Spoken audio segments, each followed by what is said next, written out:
Today, I want to share a story about a flesh-eating ogre that roamed the Thailand-Nepal border during the colonial era. Once upon a time, there was a farmer named Mr. John who lived in a small village near the Thailand-Nepal border. He resided on a 3-acre farm in the northern part of the village, where he cultivated seasonal crops for a living. The people in this region were mostly honest and simple farmers who focused on horticulture. However, the area was also known for its many strange legends. One such legend was about powerful ogres that once inhabited the region. Because of this, the villagers believed that they needed to make offerings to these spirits before starting any farming activities. If they didn't, it was said that the spirits would harm them.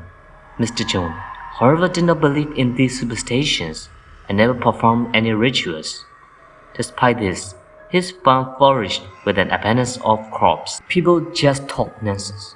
They say, if you don't make offerings, bad things will happen. Come and see my farm. I haven't made any offerings, yet my crops is thriving, Mr. John would say, feeling quite pleased with himself. One hot summer evening, Mr. John was digging a trench to plant some eggplants. The sky was unusually red, and strong winds were blowing from all directions. As he was digging, his face struck something hard. Curious, he dug further and uncovered a small black statue about 2 feet tall. Amazed, he examined the statue closely and realized it was a finely crafted ogre figure. The statue seemed ancient with red eyes that appeared almost lifelike. Not wanting to keep it at home, he decided to take it to the village monastery. At the monastery, he met monk Sami and a young novice named Daki. When monk Sami saw the statue, he was shocked and immediately instructed Daki to place it in a wooden box. Monk Sami then called monk Madam, who wrapped the statue in a sacred cloth and tied it with a string. Placing it outside the monastery, monks began chanting prayers to contain the spirit within the statue. Mr. John watched in astonishment, unable to understand why the monks were so serious about a mere statue. Before he left, monk Madam explained, Mr. John, this is not ordinary statue. It contains the spirit of a powerful ogre. It's very dangerous. We've contained it for now, but it won't hold for long. Only a skilled sorcerer can deal with it. Monk Madam then handed Mr. John a red stone, saying, the stone will protect you from the ogre. Keep it with you at all times. That night, Mr. John couldn't sleep, haunted by the monk's words. Although he didn't fully believe in such things, the monk's serious tone made him uneasy. Meanwhile, monk Sami, needing to use the restroom, left the monastery and saw a tall figure near the school building. It was the ogre, searching for prey. Terrified, he rushed back to inform monk Madam. Monk Madam quickly grabbed his medicine bag and went to confront the ogre. He began chanting prayers, but the ogre, enraged by the prayers, attacked and killed him, devouring his flesh. Mr. John, unable to sleep due to the noise from his cattle, looked out the window and saw the ogre approaching his house. Terrified, he hid inside. The next morning, he rushed to the monastery to find Daki, who informed him that monk Madam had been killed by the ogre and that monk Sami had gone to fetch a sorcerer named Mr. David. That night, the ogre returned to Mr. John's house. He stood outside, trying to sense if anyone was inside. When he found Mr. John, he grabbed him and began to devour him. Mr. John, terrified, ran out of the house and started running around the farm in a panic. The ogre, with his fierce and dark demeanor, chased after Mr. John relentlessly. As he was running, Mr. John tripped over a stone and fell to the ground. The ogre then grabbed Mr. John by the waist, crushed him, and killed him. It proceeded to devour his flesh piece by piece with great relish. As the next morning slowly arrived, Sami went to fetch Mr. David, a sorcerer skilled in ogre magic from a neighboring village. Together, they headed to Mr. John's house in the northern part of the village. Mr. David had studied various magical arts, including Luwapad magic, ogre magic, and other mystical practices in the land of yore. When they arrived at Mr. John's farm, they found his mutilated body in the field. His bones were exposed, and his flesh had been eaten, with blood splattered everywhere. His intestines and other organs were spilling out of his abdomen, and on top of his body was the blood-stained ogre statue. This statue is a powerful magical ogre statue. It contains a very malevolent spirit. If we don't control it properly, everyone in the village will suffer. These creatures haven't appeared for many years. I don't know how much stuff is now, Mr. David said. He then instructed Sami to help him take the ogre statue back to his village. So, dear readers, in the next part, we'll see how the ogre statue causes trouble for the villagers and how the great sorcerer Mr. David will attempt to subdue the ogre spirit. Stay tuned for the second part. Once upon a time, there was an ancient ogre statue in an old temple near the Thailand-Nepal border. The statue was about 6 feet tall, with a withered appearance and bright red eyes bulged outward. Inside its mouth, there were red stains resembling blood, making it an incredibly lifelike and skillfully crafted statue. One day, the ogre statue mysteriously disappeared from the old temple without a trace. Many years later, a farmer named Mr. John, living in a small village at the foot of village mountain, unearthed the ogre statue in his field. After that, fine events began to occur in their village. The ogre statue came to life and brutally killed and devoured Madden and Mr. John. The bodies of the victims were found with their internal organs missing, leaving only their bones. Wizard Mr. David, Sami, and a student named Taki found Mr. John's mutilated body and the ogre statue in the field. However, they found nothing else. The strange thing was that the ogre statue's mouth was covered in blood. Mr. David explained everything he knew about the ogre statue to Sami and brought it back to his village. Using his magical powers, Mr. David realized that the ogre statue should be kept anywhere other than the ancient temple in his village. The ancient temple, built during the reign of old kings, was grand and sturdy structure made of large ancient brick sandstones. According to the villagers, the temple was built to house powerful deities and protect the village from evil spirits. Inside the temple, there were many ancient magical statues. Mr. David carefully placed the ogre statue inside the temple and returned to his village. His village was not far from the temple, just a short walk away. The villagers blamed Mr. David for bringing the mysterious ogre statue to the village and feared that they might face more terrible events like those that happened to Mr. John.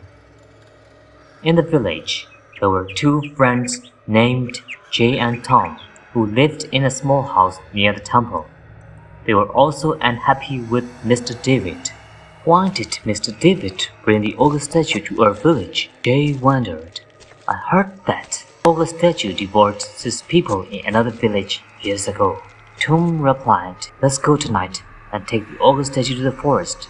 It won't be able to come out if we live in the temple, Jay suggested. That evening, as the sun set behind the mountains, the 2 friends set out with flashlights towards the temple. They carried red stones given by Mr. David to protect them for the ogre's curse. When they shone their flashlights inside the temple, they saw nothing unusual. Are you ready, Tom? Jay asked. Ready, Tom replied. Despite the danger, the 2 friends were determined to succeed. However, they felt a sense of dread as they approached the temple, especially Jay, whose families had been brutally killed by the ogre 6 years ago. "Let's go," Jay said. They quietly opened the temple's large wooden door and entered. Inside, they saw various statues and intricate carvings on the walls. At the end of the path, they found the ogre statue with its red eyes and dark skin. Under the flashlight's beam, the statue's weathered appearance and blood-stained mouth were clearly visible. They quickly placed the statue in the bag and tied it securely with a rope. Tom carried the bag while Jay led the way with the flashlight. As they exited the temple, lightning flashed and thunder roared.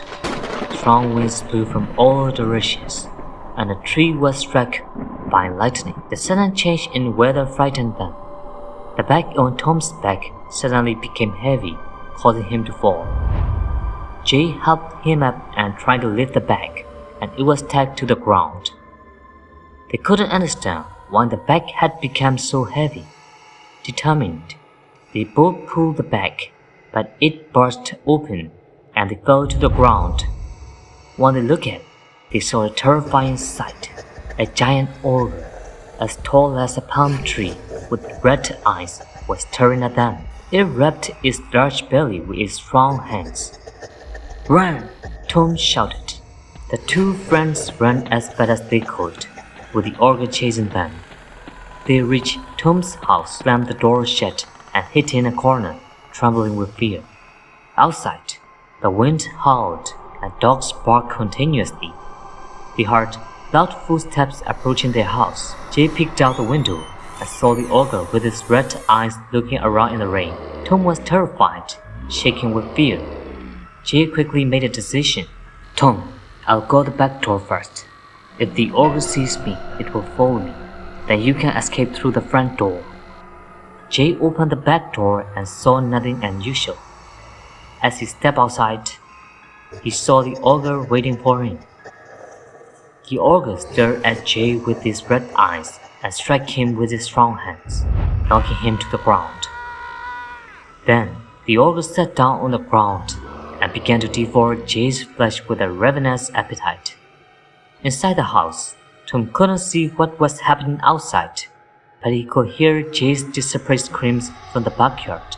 Without wasting any time, Tom ran out the front door and into the village. Meanwhile, the village elder, Mr. Miet, and other villagers were questioning Mr. David about bringing the ogre statue to their village. Mr. Miet then ordered that the ogre statue be returned to its original place in the old temple at the Thailand-Myanmar border. As the villagers and Mr. David were heading to the temple to retrieve the statue, they encountered Tom, who was running towards them in a panic. Tom recounted everything that had happened to him and Jay, pleading with the villagers to help his friend. The villagers, along with Tom, rushed to Tom's house in the northern part of the village.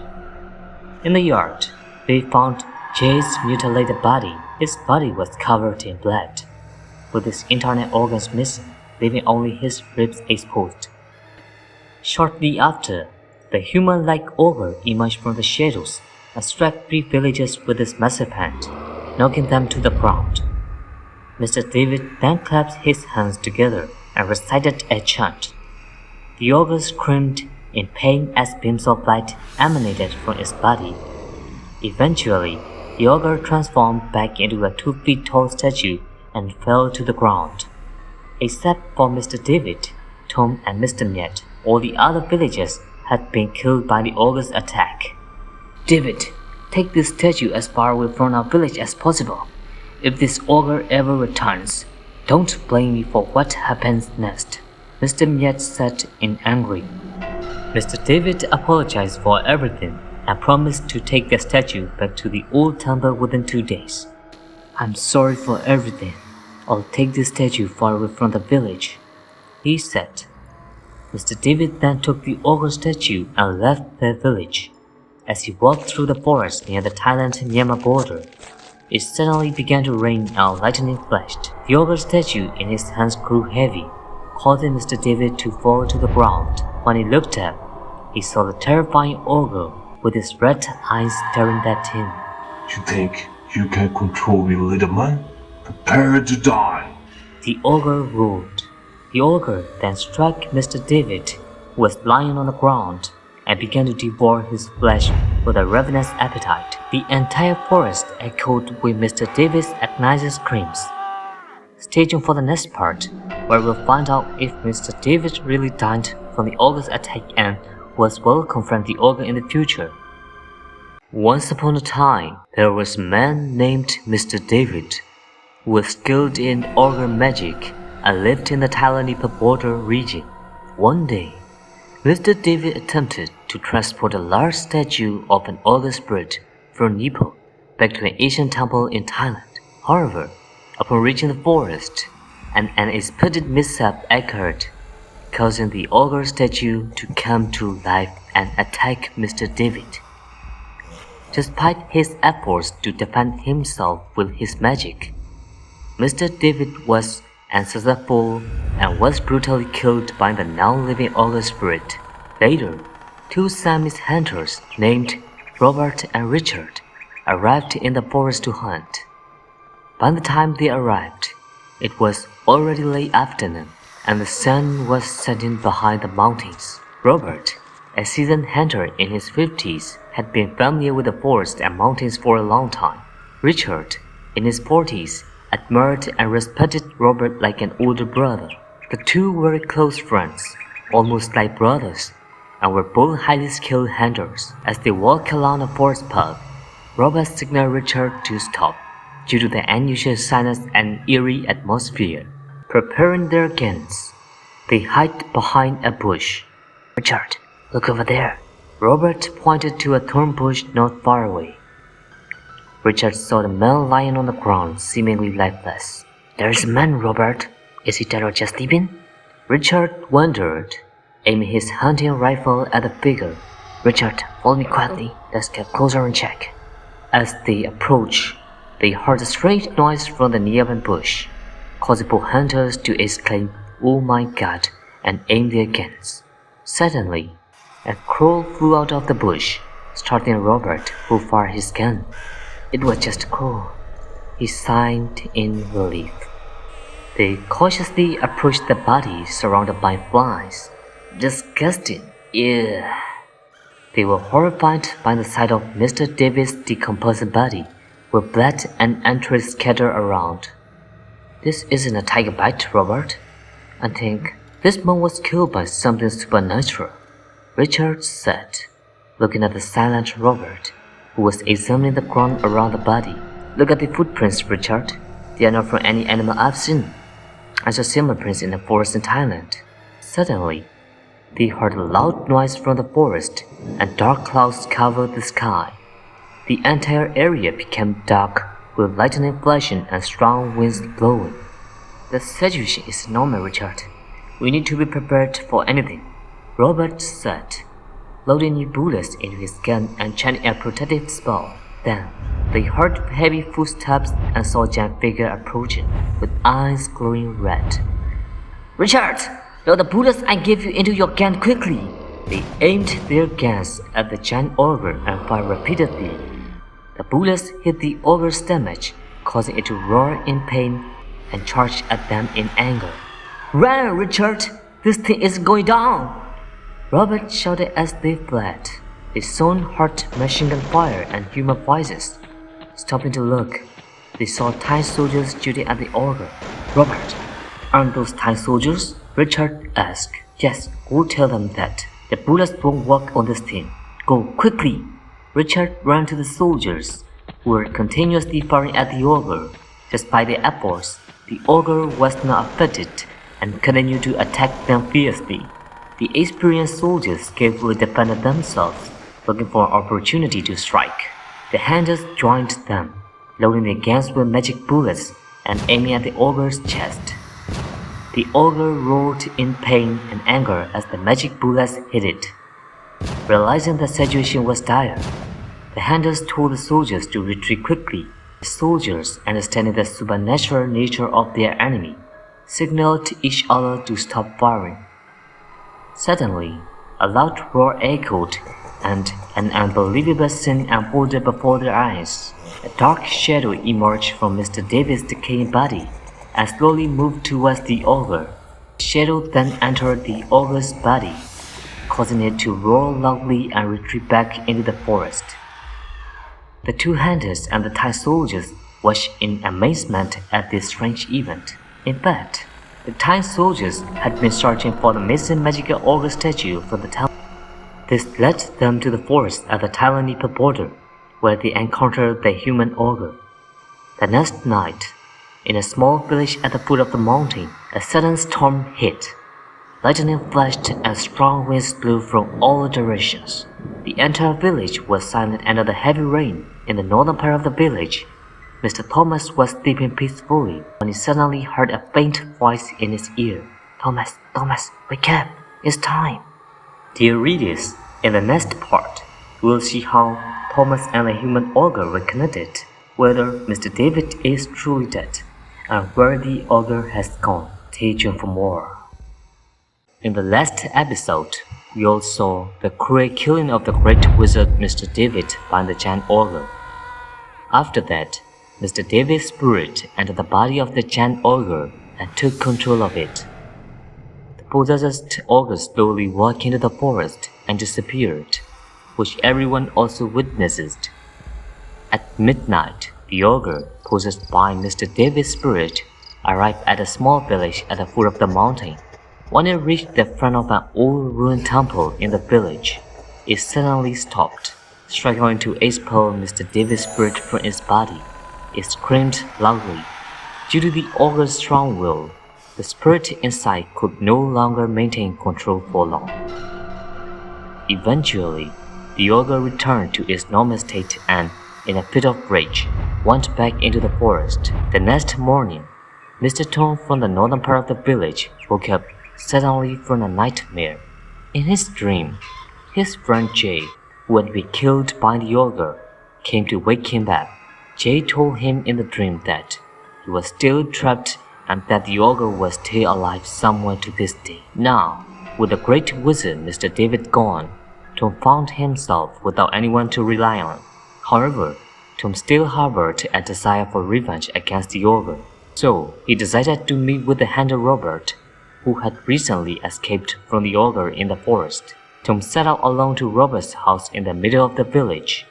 When he arrived, he found Robert walking in the yard. The hunter told Tom everything about their encounter with the ogre in the forest. He explained that, after being possessed by Mr. David's spirit, the ogre had disappeared into the forest and had not been seen since. Despite Robert's words, Tom still believed that the ogre might be somewhere in the forest. I can't believe that monster is gone. I think it's still out there somewhere in the forest. I'm also worried it might come back to the village and cause trouble again. People like us can't do much to harm it, Tom. Now that Mr. David is dead, we'll need to seek help from another wizard. Uncle, don't you know any other wizards? Wait a moment. There's a young wizard living on the edge of the forest. He's not from around here, but came to practice his rituals in the forest. I've only seen him once while hunting. He's quite young, but it might be worth asking for his help. Tom felt somewhat relieved by Robert's words and immediately prepared to meet the young wizard. In the afternoon, Robert and Tom slowly entered the forest. Tom was anxious, looking around as they walked, worried that the ogre might suddenly appear. After walking for a long time, without reaching their destination, Robert began to suspect something was wrong. They had seen this large tree before, and now they were seeing it again. Realizing they were lost, Robert looked around carefully, but saw nothing but large trees blocking the path. The birds were silent, and the surroundings were eerily quiet. I think we are here. Really? There's nothing but trees around here.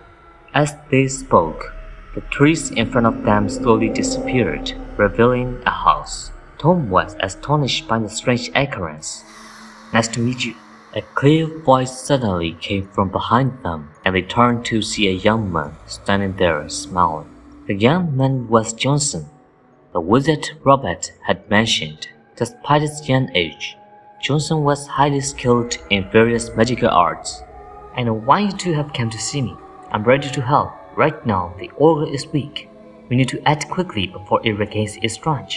Johnson explained that he had been sent by higher authorities to subdue the ogre, and that this might be the final battle. He told Tom and Robert that they needed to take the ogre to a temple in Thailand. Robert and Tom, encouraged by Johnson's words, agreed to help. Using his magic, Johnson sensed the ogre's location in the northern part of the forest and instructed them to bring it to the temple in Thailand. Johnson would wait at the temple and prepare for the final confrontation. Tom and Robert set off for the northern part of the forest as instructed. As the sun set and darkness fell, they remained vigilant. Suddenly, Robert grabbed Tom's hand and pulled him behind a large tree, pointing to a dark figure about 5 meters ahead. Tom saw the giant ogre standing still with his eyes closed. "Uncle Robert, why is he standing like that? I don't know. Maybe we should make some..." At the moment, the ogre's eyes opened, and they quickly fired their guns at it. The bullets pierced the ogre's body, causing it to scream in pain. Tom and Robert aimed carefully and fired at its stomach again. "Enough, Tom! Run! Don't shoot anymore!" They ran towards the temple in Thailand, with the sound of the ogre's angry footsteps following them. Tom, terrified by the approaching sounds, tripped and fell. As he struggled to get up, the ogre approached him. Suddenly, bright light struck the ogre's stomach. The ogre screamed in pain as its legs were immobilized, and it was slowly sunk into the ground. The ground melted from the heat, and the ogre's body was burnt by the molten earth. The ogre was finally defeated. Robert helped Tom up from the ground and ran towards Johnson, who was standing nearby. They all took their positions and assessed the situation. The human ogre, amidst the flames, looked up at the sky and screamed loudly in pain. At the moment, the sky darkened, lightning struck, and rain poured down heavily. The rain cooled the previously burning ground, allowing the ogre to escape. With a furious look, the ogre advanced towards the three of them. Johnson enchanted a bead with a spell and lifted it into the air.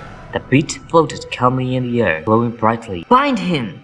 Johnson commanded. The enchanted bead spun and wrapped around the ogre's body. The more the ogre struggled, the tighter the bead's grip became, immobilizing it. However, Johnson knew that the bead wouldn't hold the ogre for long due to its immense strength. He quickly prepared another spell.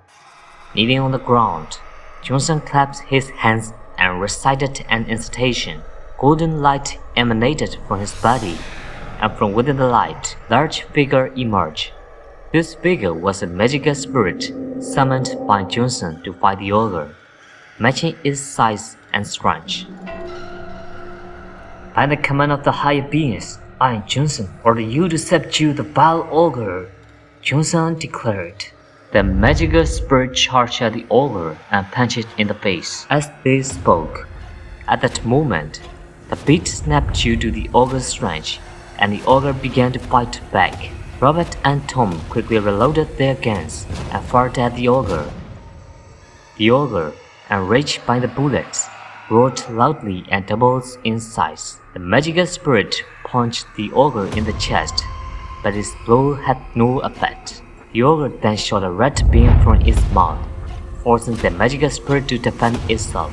The ogre's power was so intense that Johnson's nose started to bleed as he used all his inner strength to resist. But he couldn't hold out for long. Unable to defend against the ogre's attack, the magical spirit fell to the ground, leaving as its strength waned. The ogre slowly approached the fallen spirit, preparing to strike. Suddenly, black smoke enveloped the ogre, covering its body. Ogre's red eyes turned black, and Mr. David's voice echoed from within. "Finish it quickly! I can't hold on much longer!" Mr. David's spirit possessing the ogre urged. Johnson wasted no time. He used his remaining strength to conjure a fireball and struck the ogre. The light from the fireball engulfed the ogre, and it fell lifelessly to the ground, its body slowly turned into stone. Robert and Tom approached the fallen ogre. "What shall we do with this statue, master?" Tom asked. "We need to return it to where it belongs," Johnson replied. Johnson wrapped the statue in a red cloth and carried it to the old temple. The temple was the best place for restless spirits to reside. Johnson placed the ogre statue inside and sealed all the entrances with magic to prevent anyone from entering. Since that day, the flesh-eating ogre has not been seen again at the Thailand-Nepal border. Well, dear audience, this concludes our magical ogre story. In future videos, we will continue to bring you more fascinating true stories of the supernatural. So, to stay updated with these stories, please like and subscribe to my channel and click the bell icon. Thank you all for watching till the end.